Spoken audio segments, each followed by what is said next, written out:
Vamos a empezar con la célula fotovoltaica. Esto es la parte más importante de una instalación fotovoltaica y la más elemental.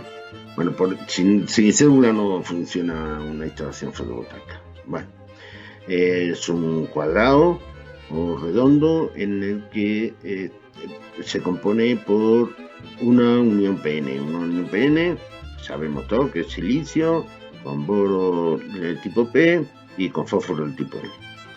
Pues el semiconductor tipo P, que está hecho con boro, pues es el más ancho y más gordo, y a él está conectado un contacto metálico, el contacto metálico del positivo. Y luego, el semiconductor tipo N es una capita muy finita de silicio, de tal forma que al hacerla tan fina es transparente, se hace transparente, y para que entre la luz a la unión PN. Y encima del semiconductor tipo N, pues tiene una rejilla metálica, y luego todo ello se le pone una capa, pues por decirlo así, antirreflexiva. Bien, como sabemos todos cómo funciona una unión PN, llegan los fotones desde el Sol, la energía de irradiación del Sol, llegan los fotones, parte de los fotones se pierden y por reflexión, otra parte por transmisión. Bueno, lo importante es que se le aplica energía a la unión PN con los fotones y forman se forma la generación pares de electrones y huecos.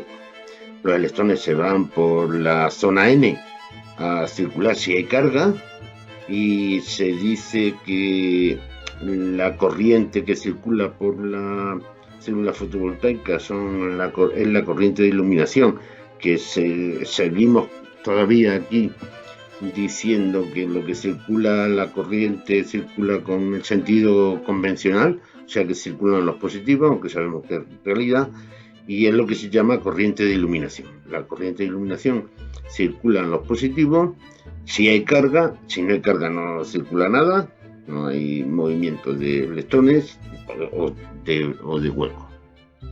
Bien, la célula fotovoltaica se comporta como una fuente de intensidad ideal, porque es el desprendimiento de electrones y vemos por lo tanto, y es la corriente de iluminación. La corriente directa es que no me acuerdo cómo se llama. La corriente de oscuridad es la que sería formada por el diodo, ¿no? Que no deja circular en sentido contrario. Bueno, y luego, como toda fuente de intensidad ideal, pues se compone de una resistencia, tiene una resistencia en paralelo, y luego como toda fuente que no es ideal, tiene a la salida una resistencia en serie. La resistencia en paralelo y la resistencia en serie es lo que hace que la fuente de intensidad no sea ideal. Sabemos que hay varios tipos de células fotovoltaicas, pues las de silicio monocristalino puro, que tiene una estructura completamente ordenada, una estructura cristalina completamente ordenada, y es el color nos da el color de azul oscuro o metálica, ¿no? Tiene un rendimiento, esta presentación ya es de mucho tiempo y del rendimiento más grande, y prácticamente en el mercado es el que más se utiliza, ¿no?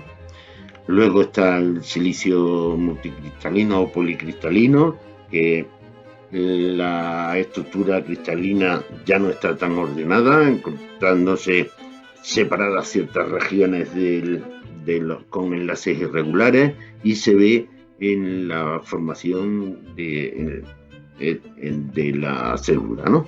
Luego tenemos el silicio amorfo, que es una estructura cristalina completamente desordenada.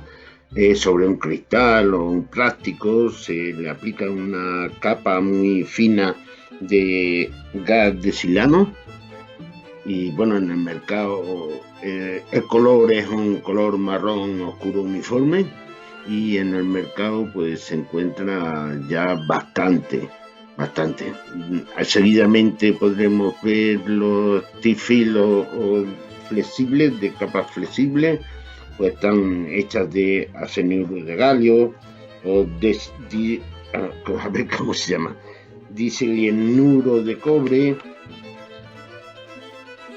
Las hay bastante, estas son muy flexibles y bueno, pues últimamente se utilizan más para hacer para los móviles, para cargar los móviles y demás.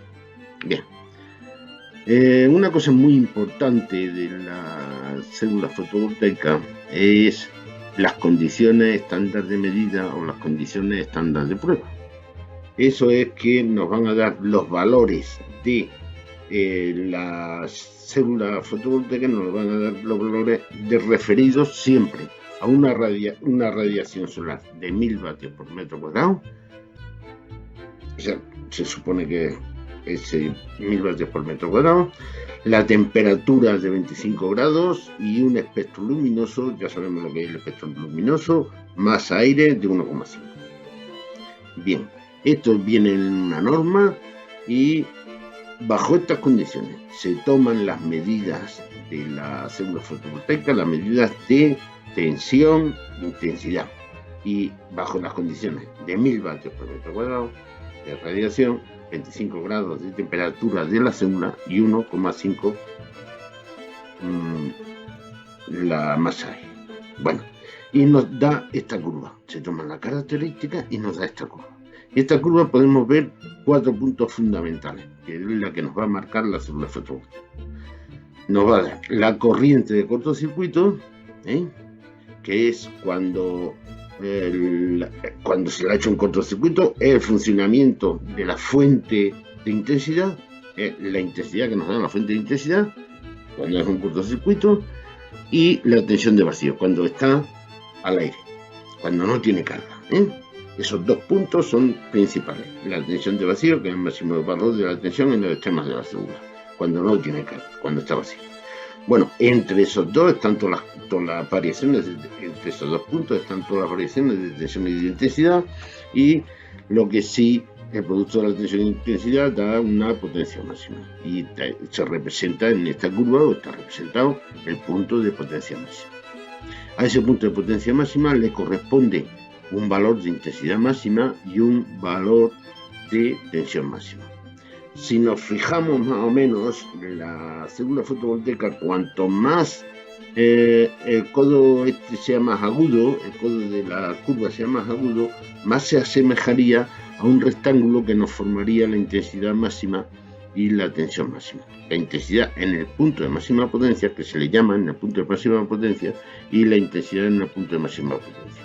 Si se asemeja a eso, podríamos casi que decir que el factor, se le llama factor de forma a la relación que existe entre la intensidad en el punto de máxima potencia y la tensión en el producto de la intensidad por la tensión del punto de máxima potencia, dividido por la tensión de vacío y el producto de la tensión de vacío por la intensidad de cortocircuito. Si fuera igual el rectángulo que me forma la intensidad en el punto de máxima potencia y la tensión en el punto de máxima potencia fuera igual al codo que forma la curva, entonces ese factor de potencia sería la unidad, pero no es la unidad. Bueno, y también lo que sí puedo definir en una célula fotovoltaica es la eficiencia de conversión energética o el rendimiento. Bien, vamos a tener en cuenta que lo que pasa en una célula fotovoltaica es que la radiación, evidentemente, si hemos dicho que la célula fotovoltaica se comporta como una fuente de intensidad, también esa fuente de intensidad es debido a los fotones, a lo que genera la generación de electrones huecos, de pares de electrones huecos que genera la radiación. Entonces, cuanto más radiación, más generación de electrones huecos, más corriente hay. O sea, la corriente es directamente proporcional a la intensidad. Entonces, la intensidad en la intensidad de cortocircuito me varía según la radiación que tiene el, la radiación del sol que da la célula fotovoltaica. Lo mismo ocurre, pero el efecto de la temperatura es al revés, pero con la tensión de vacío.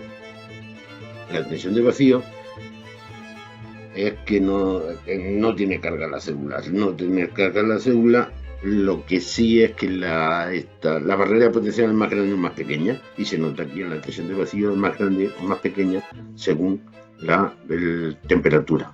Decrece con la temperatura. La tensión de vacío decrece con la temperatura. Evidentemente, decrece la tensión de vacío, decrece la temperatura, porque al haber más temperatura hay más formación. En la barrera de potencial de la unión PN se forman más uniones entre huecos y electrones. Y es más, se amplía la barrera de potencial, se amplía, y por lo tanto lo que queda, la fuerza electromotriz, por decirlo así, la tensión de vacío, sería más.